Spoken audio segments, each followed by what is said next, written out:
পূর্তি হয়েছে। আজকের দিনেই রাজ্যে প্রথম ভারতীয় জনতা পার্টির সরকার 9 তারিখে 2018-তে শপথ গ্রহণ করেছিল সরকার। তো এই অষ্টম বর্ষ পূর্তিতে আপনাদের সবাইকে স্বাগত জানাচ্ছি। আপনারা দেখেছেন যে গুণগত পরিবর্তন, এর আগে যে দীর্ঘ সময় ধরে এই রাজ্যে বামফ্রন্টের সরকার ছিল, তাদের কাজ, আমাদের কাজের ধরন, আমাদের যে নীতিগত অবস্থান, সেই নীতিগত অবস্থান থেকে আমাদের সরকার কিভাবে কাজ করে চলেছে এবং তার প্রতিফলন সর্বত্র পড়ছে।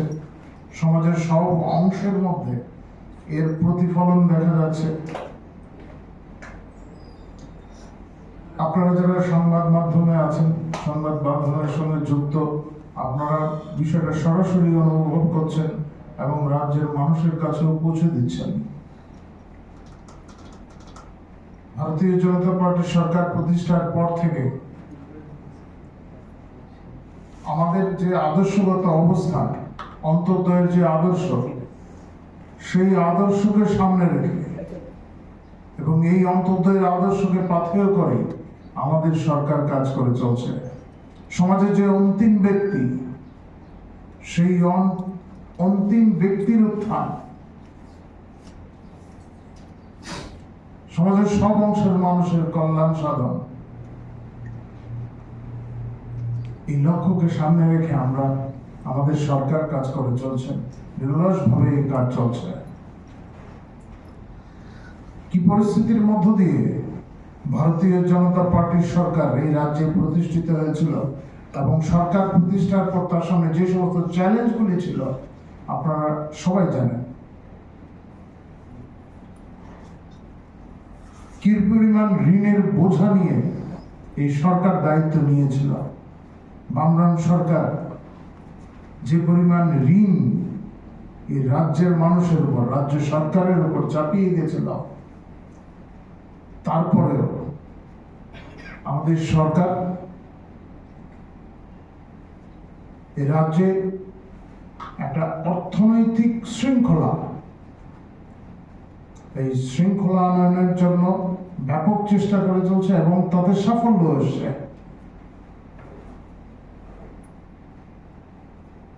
রাজ্যে অভূতপূর্ব উন্নতি সাধিত হয়েছে। বিভিন্ন যে সাফল্যের খতিয়ানগুলি আমি আজকে আপনাদের এই সংক্ষেপে আর তুলে ধরছি, আপনারা বিভিন্ন সময় আপনারাই উল্লেখ করছেন, মানুষের কাছে এই বিষয়গুলি পৌঁছে দিচ্ছেন। যোগাযোগ ব্যবস্থার ক্ষেত্রে যে ব্যাপক পরিবর্তন এসছে, আমাদের সরকার আসার পরেই আপনারা জানেন, আমাদের সরকার প্রতিষ্ঠার আগে আমাদের যে ভিশন ডকুমেন্ট ছিল, সেখানে আমাদের বিষয়টি উল্লেখ ছিল যে আমরা সপ্তম বেতন কমিশনের সুবিধা কর্মচারীদের দেব এবং প্রথম যে ক্যাবিনেট বৈঠক হয়েছিল, তাতে একটি কমিটি তৈরি করা হয় কিভাবে সেগুলি বাস্তবায়ন করেছেন। এই প্রক্রিয়াগুলি আপনারা সবাই জানেন এবং এই যে ফিটমেন্ট ফ্যাক্টর, সেটা আগে 0.25% কম ছিল এবং সপ্তম বেতন কমিশনের যে রূপরেখা ছিল, তা প্রয়োগ করার সঙ্গে সঙ্গেই এই রাজ্যের কর্মচারীরা যেভাবে এখন ন্যূনতম 4,000-5,000 টাকা কম পেতেন, তারা আমাদের সরকার আসার পরে ব্যবধানটা দূর করে দেওয়া হয় এবং তাদের সরাসরি কর্মচারীরা উপকৃত হয়েছেন।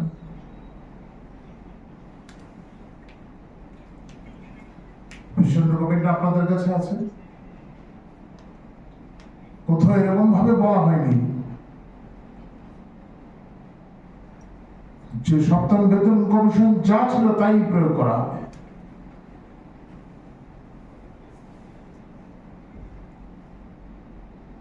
যে নীতি ছিল সেখানে তা অবশ্যই প্রয়োগ করা হয়েছে, আর একটা সম্ভব ছিল না পুরোপুরি একটা অবিকল ভাবে সেটা প্রয়োগ করা। আমরা যা প্রতিশ্রুতি দিয়েছি, আমরা যা আমাদের যে প্রস্তাব ছিল, আমাদের যে প্রতিশ্রুতি ছিল, সেটা অক্ষরে অক্ষরে পূর্ণ করা হয়েছে। অনেকে বলছেন মহার্ঘ ভাতার কথা, যেভাবে বাম জামানায় এই দীর্ঘ সময় ধরে যেইভাবে ফারাকটা তৈরি করা হয়েছে কেন্দ্রীয় সরকারের সঙ্গে, একদিনে তা মিটিয়ে দেওয়া সম্ভব না।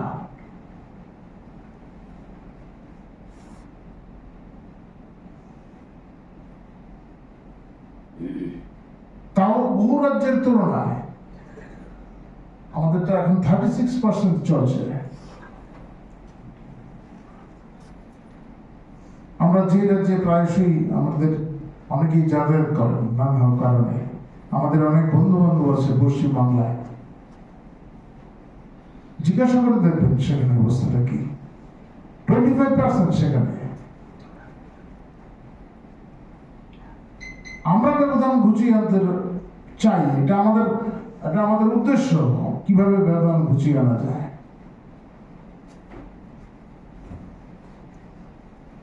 এটা ঠিক যে এই বেতন ভাতার বিষয়ে যেটাতে যে ব্যয়ভার থাকে সেটা কেন্দ্রীয় সরকার বহন করে, কিন্তু এটা বোঝার বিষয় আছে যে এই অর্থটা আগাম খরচ করতে হয়। যারা এই সমস্ত বিষয় নিয়ে চর্চা করেন, যারা এই সমস্ত বিষয়ের বিশেষজ্ঞ, তাদের সঙ্গে আপনারা পরামর্শ করে দেখবেন অর্থটা আগে খরচ করতে হয়। আগে কি পরিস্থিতি ছিল, এখন কি হচ্ছে, এবং সরকারি বিভিন্ন কর্মকাণ্ডে যেভাবে স্বচ্ছতা এসছে, এখন ই-গভর্নেন্সকে আমরা আমাদের সরকার পঞ্চায়েত স্তর অব্দি নিয়ে যেতে চাইছে এবং প্রত্যেকের জানার অধিকার আছে। প্রত্যেক বিষয় যা জনস্বার্থের সঙ্গে যুক্ত সেগুলি সম্পর্কে জানতে পারছে। সবচেয়ে বড় যে বিষয়টা হচ্ছে উন্নয়ন কর্মসূচিতে সাধারণ মানুষের প্রত্যক্ষ অংশগ্রহণ আছে। আপনারা দেখবেন বিভিন্ন এলাকায় যেভাবে উন্নয়নমূলক কর্মসূচিগুলি বাস্তবায়িত হচ্ছে, তখন সাধারণ মানুষ কিভাবে তাদের যুক্ত হচ্ছে। এটা যে সামাজিক পরিবর্তন আসছে আমাদের মধ্যে। আমাদের লক্ষ্য শুধু সরকার গঠন নয়, আমাদের পার্টির এটা লক্ষ্য ছিল না যে আমরা শুধু সরকার গঠনই করবো, সরকার পরিচালনা করব, ক্ষমতাকে আঁকড়ে ধরবো, সেটা আমাদের মূল লক্ষ্য ছিল না। আমাদের বরাবরই আমাদের আদর্শগত স্থান থেকে আমরা আমাদের কার্যকর্তাদের বলি, আমাদের সবচেয়ে বড় কাজ হচ্ছে এই সমাজ পরিবর্তন করা, রাষ্ট্র স্বার্থে কাজ করা। আমরা সেই লক্ষ্যে অনেকটাই সফল হয়েছি। সমাজে ব্যাপক পরিবর্তন আসছে এবং এর প্রতিফলন আপনারাও দেখতে পাচ্ছেন।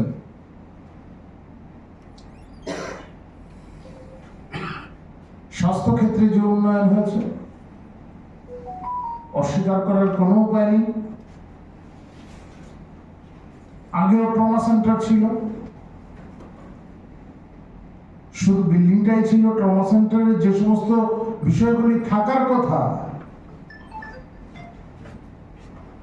কি কি বিষয় থাকলে ট্রমা সেন্টার বলা যায়, সেগুলি কিছুই ছিল না। এখন তো আমাদের রাজ্যে সুপার স্পেশালিস্ট ডাক্তাররা আছেন, চিকিৎসার জন্য এখন একদম গ্রামীণ এলাকার মানুষ একদম অন্তিম সারির যে মানুষ আছেন তারাও এর সুবিধা নিচ্ছেন।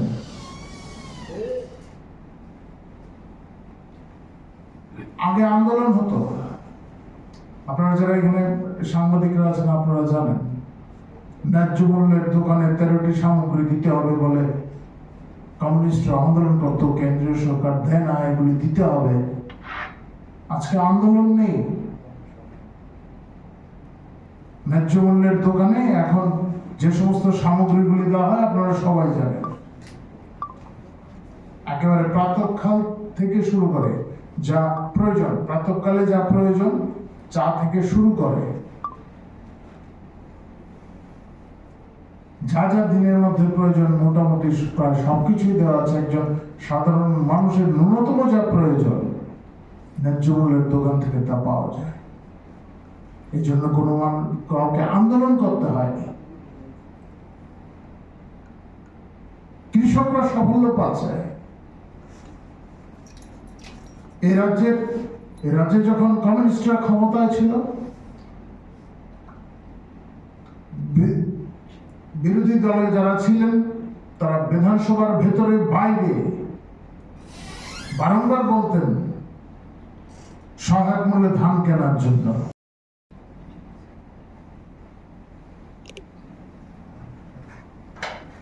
আপনারা দেখেছেন শিক্ষা ক্ষেত্রে যে সমস্ত পরিবর্তনগুলি এসছে, শিক্ষার মান উন্নয়নের জন্য আমাদের সরকার কি কি পরিকল্পনা নিয়েছে সেগুলি আপনারা জানেন। সর্বত্র এক ইতিবাচক পরিবর্তন আমাদের সরকার থেকে আনার চেষ্টা হয়েছে, তাতে সাফল্য এসছে। আমরা এই কথা বলি না যে এটা শুধু আমাদের সাফল্য, এবং জনগণের সক্রিয় সহযোগিতা থাকাতেই আমাদের সরকার এই সাফল্য অর্জন করতে সক্ষম হয়েছে।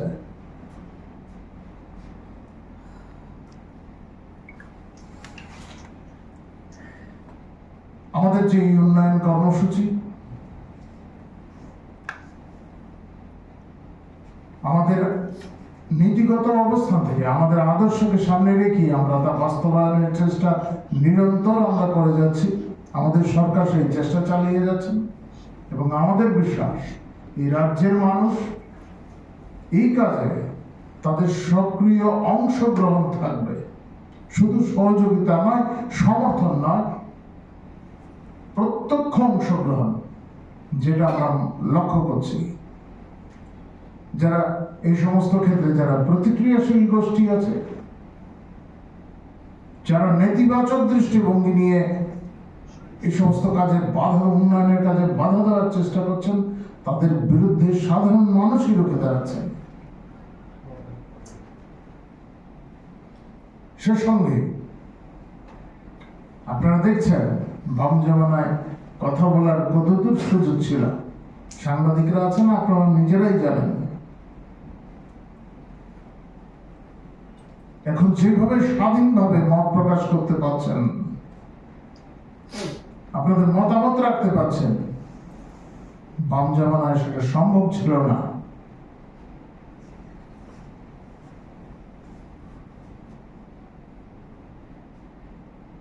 আমরা মনে করি যে সবার তার মত রাখার অধিকার আছে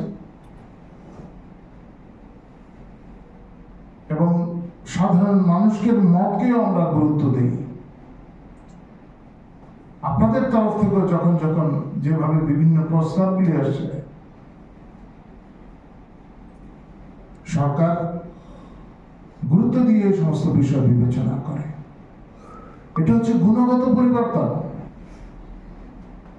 সরকার এবং সমাজের মধ্যে সেই গুণগত পরিবর্তনগুলি এসছে।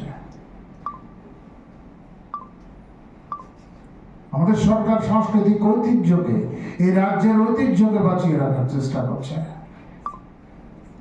যেটা বাম জামানায় ধ্বংস করে দেওয়ার চেষ্টা হয়েছিল। এই রাজ্যের মহারাজাকে স্বীকৃতি দেওয়া, উনি যে সমাজের জন্য, এই রাজ্যের জন্য কাজ করে গেছেন, তার স্বীকৃতি দেওয়া প্রয়োজন ছিল। বাম জামানা এগুলিকে ভুলিয়ে দেওয়ার চেষ্টা হয়েছে এবং একটা নেতিবাচক ভাবে তাদের উপস্থাপন করার চেষ্টা হয়েছে।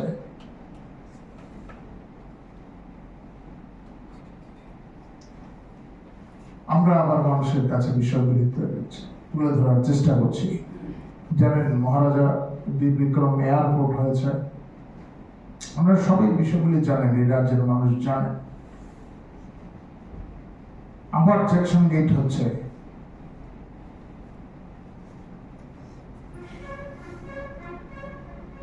আমরা এই রাজ্যের মানুষকে তার ঐতিহ্য ভুলিয়ে দিতে চাই না।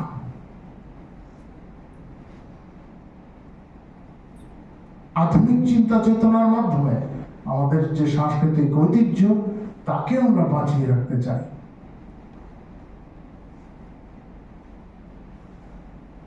এবং আমরা মনে করি এর মাধ্যমে এই রাজ্যের মানুষ তারা আরো বেশি সমৃদ্ধ হবে।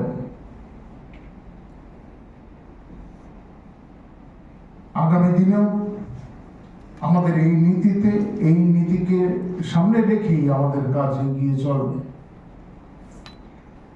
আরেকটি বিষয়, বামফ্রন্টের সিপিআইএম এর সম্পাদক উনি বলছিলেন এই চিট ফান্ড সংক্রান্ত বিষয়, রোজবেলির কথা। উনি ভুলে গেছেন, এমনটা তো মানা যায় না। উনি ভুলে গেছেন এমনটা মানা যায়, যদিও তিনি ওই সময় ব্যস্ত ছিলেন, ওই সময়কালে তিনি ব্যস্ত ছিলেন। উভয়ের মধ্যে তো একটা মানে টানাপোড়েন চলছিল, আপনারা সবাই জানেন।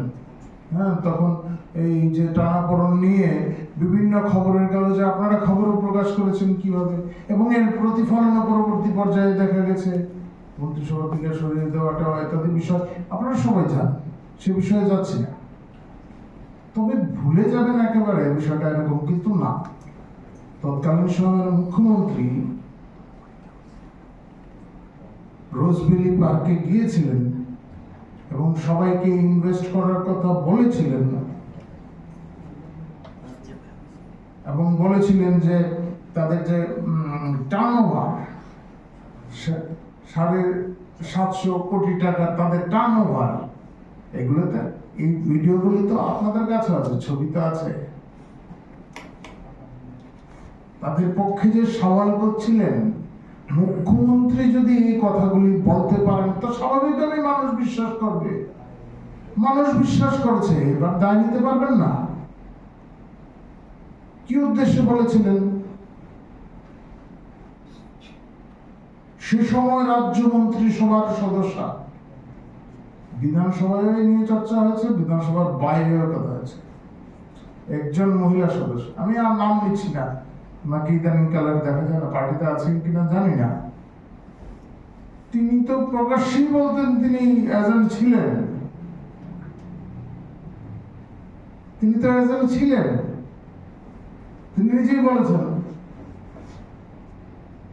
এখন মানুষের টাকা ফেরত দেওয়া, মানুষের যে অর্থ তারা এইখানে লগ্নি করেছেন, জমা রেখেছেন,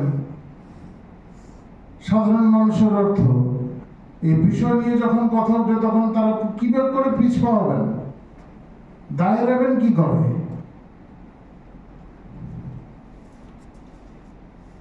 তিনি এই সমস্ত বিষয় ভুলে গেছেন এমনটা কিন্তু না। তিনি হয়তো চাইছেন নতুন করে আবার এই বিষয়ে একটু চর্চা হোক।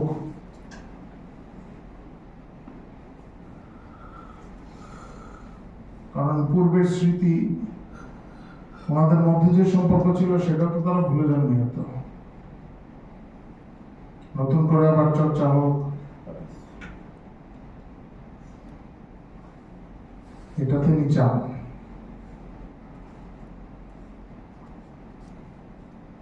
যাই হোক, এটা নতুন করে আমাদের তরফ থেকে আর বোঝাতে হবে না। এই রাজ্যের মানুষ জানেন, তাদের দেখে এই রাজ্যের সাধারণ মানুষ এই রোজভ্যালিতে টাকা জমা রেখেছিলেন।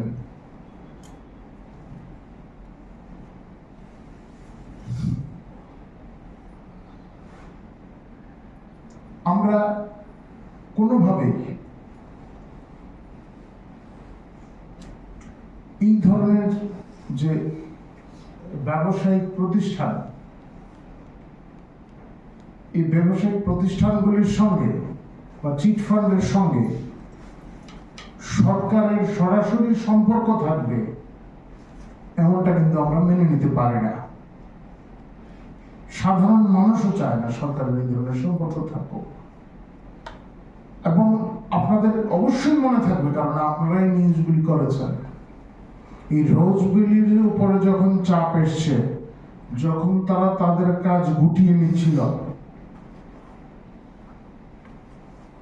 এখন যে সমস্ত বিল্ডিং সরকার অধিগ্রহণ করেছে সেখানকার কাগজপত্র রাতারাতি কিভাবে সরিয়ে নেওয়া হয়েছিল, আপনাদের কাছে অনেকের কাছে এই ছবি হতে থাকতে পারে।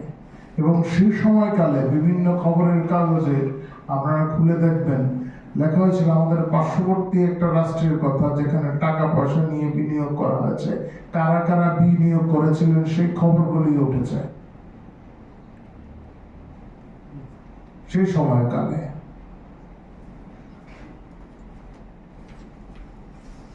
তখন আপনারা খণ্ডন করতে পারেননি বিষয়গুলি, ফলাও করে খবরগুলি প্রকাশ হয়েছিল, রাতারাতি কিভাবে সেগুলি সরানো হয়েছে। যাই হোক, রাজ্যের মানুষ সব বুঝেন কিভাবে কি হয়েছিল। এই ধরনের পরিস্থিতি রাজ্যে আর তৈরি হবে না। ভারতীয় জনতা পার্টি, আমাদের কার্যকর্তারা এই সমাজে এই ধরনের অবস্থান তৈরি করছে যাতে মানুষ অন্যান্য সমস্ত বিষয়ের পাশাপাশি যাতে তাদের এই সমস্ত বিষয়, অর্থনৈতিক বিষয়গুলি কোথায় তাদের সঞ্চিত অর্থ জমা রাখবে, এই যে শুভবুদ্ধি দেওয়ার বিষয়টা, এই বিষয়ে আমরা দায়িত্ব পালন করি, আমাদের কার্যকর্তারা দায়িত্ব পালন করেন।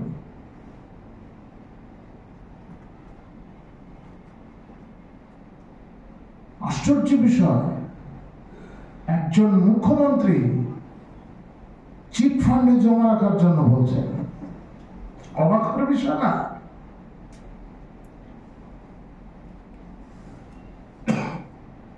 যেখানে তিনি বলতে পারতেন যে ক্ষুদ্র সঞ্চয় প্রকল্পগুলি যেগুলিতে টাকা জমা রাখার কথা তিনি বলতে পারতেন,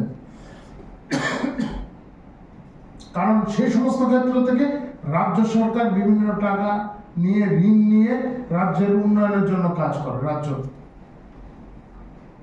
এগুলির কথা তিনি বলতে পারতেন। স্বল্প সঞ্চয় প্রকল্প এগুলি না বলে এর পিছনে কি কোনো স্বার্থ ছিল না?